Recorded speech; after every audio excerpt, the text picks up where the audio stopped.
1 minute. This is Matt for Into Boxing. I'm delighted now the microphone's plugged in to be talking to Mr. Dave Coldwell. Dave, you've got 2 fighters on the card. First of all, talk to me about Lerrone Richards, his first world title potentially Saturday night. Talk to me how pleased you are with Lerrone getting. Yeah, I'm over the moon with Lerrone's preparations. You know, he's got such a great mentality. He's very, very cool, very, very chilled and relaxed. But now he knows that he has a switch where it's time for work and he can go through the gears.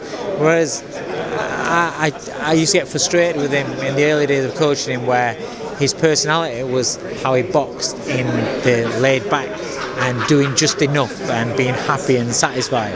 And I don't want to see that, because you need more than that when you're stepping up, and also if you want to be an attraction. But he gets that now, and he has the showman side, where it is almost like showing off. It is almost like wanting to do more. And he's been fantastic. His development's been great, and I think he's built for a stage like this, and he's going to go out there and he's going to enjoy it. He's got a big personality. We've seen that with the singing at the end of the fights and stuff like that. I mean, that song stayed in my head for at least 2 weeks, drove me up the bloody wall. In terms of his opponent, Gongora, tell me what sort of dangers you've got to be wary of with this chap who's coming in, because he's not going to come and want to lay down for Lerrone in this fight. No, Gongora is very, very dangerous. He can punch. He's such an experienced amateur. Hundreds of amateur fights. He's quality. He's a good boxer, southpaw, tall, range about 6'2", got a good jab, got a vicious left uppercut, good right hook. He can punch. Likes to throw the left hand to the body. Lerrone's got to be switched on, and he's got to be on it. He's really got to be on it. But it's what you'd expect if he's a top 5 super middleweight in the world. He's a top 5. So you're gonna expect a dangerous fight. You're gonna expect somebody that's gonna give you problems and make you be sharp, make you be worried about making mistakes. That's what makes you sharp. He'll be on high alert level, and he'll go in there and he'll box through his abilities, because he knows what he's got in front of him.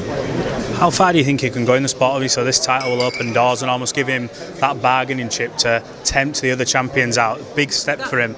That's what it's about. This fight, I don't care about the title he's boxing for. It's the win. It's who he's fighting. It's Gongora. It's putting your name in that top 5 mix, where you can then call out the other names and say, I've arrived. And should he do that, then he's earned the right to call out people like Caleb Plant and others like that. He's earned that right. I'm not saying call out the champion right now, Canelo. I'm not saying that. But the people around that sort of level, yes. But if Canelo gives up his titles, if he moves up and vacates, then they're going to be looking for challenges, and he'll be in that position then to get a shot at a world title. So it's there for him. It's for all the marbles, basically. It's the one stop that'll catapult him from European level to the top end of the world scene. Absolutely, it's a fight I'm looking forward to Saturday. Let's move on to Dereck Chisora now. As an open workout goes, it's one of the strangest things I've ever seen. But he invited Josh Denzel, Crawler, someone else to play a game of musical chairs. I mean, I was a bit worried when he started saying, right, who's coming in the ring? I thought it's not going to go well. But yeah, what can we expect from Dereck Chisora in this fight against Joseph Parker? Well, I'll be leaving the stool out of the ring, so we won't be playing musical chairs. No, to be fair, we thought this was going to be a public workout. So that would have been better. Would it have been class? so didn't quite get a plan, but it's still pulled it off, and it was still a bit of fun. As for the fight, listen, I'm expecting a far better fight than the first one. I'm expecting a better Joseph Parker. Working with Andy Lee. Andy Lee's got such a brain, such a boxing brain. Turning out to be a great coach.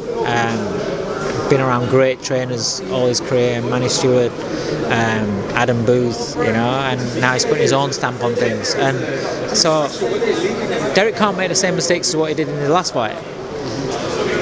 But also, Dereck's going to be better than what he was in the last fight. So it makes for a better fight. What were Dereck's mistake in the first fight? Obviously, he came out like a bull and knocked him out down straight away. Joseph managed to regain his composure, sort of pickpocket his way through the rounds. But what can Dereck do differently this fight That's all I'm on. Go on, just a little snippet. He's got. Look, is it going to find then? If we get a more aggressive Joseph Parker, could that potentially play into the hands more of Dereck, who's going to want that aggression? He's not going to want to be, I suppose, chasing everybody all around, although he's got the engine to do it. So would that help him, do you think? Maybe. I expect a more aggressive Joseph Parker. I expect somebody that's going to come there and look to put it on him. I expect that. But then I expect him then to use his feet and his mobility as well once that doesn't work, if he's still there. But it's a fight where either of them could knock each other out, and that's how it is. That's heavyweight boxing. That's heavyweight boxing anyway. But in this fight, because you're looking at who they are, you're looking at, listen, if Parker's going to be technically better in the way that he delivers his punches, he's going to be technically better. So because he's going to be technically better, the punches will have more impact. So Dereck can't afford to take the same sort of shots that he took in the first fight, because he'll have more impact. But at the same time is that I expect Dereck to deliver better punches to Parker, and he won't be able to take them sort of shots. It's going to be, honestly, it's going to be a better fight than what people expect. I think we're in for fireworks. I mean, I've just seen Joe Parker work out. He looks in great condition. Dereck looks in good nick as well. I've seen a lot of him on the Instagram in your gym, moving around. How good is, I know not every fighter comes into fights 100%, because there's always the odd niggle, but how pleased are you with him through this camp and how he's looked and how he's come in? Can't ask any more? I couldn't ask any more of him. His attitude's been great. On a boxing side of things, he's done whatever I've asked. His S&C coach are happy with him, and all I'm bothered about is boxing side of things, and what I see boxing wise and what he's been doing, I'm happy with, and you can't say anything any fairer than that, really. Just before we leave, I just want to know if he does get past Joseph Parker, obviously it puts him. I'm not interested in talking about anything after that, because only focused on him. This is a hard fight. This is a hard fight. Listen, it's a question for after. Yeah, he's going in there. He's going in there as an underdog.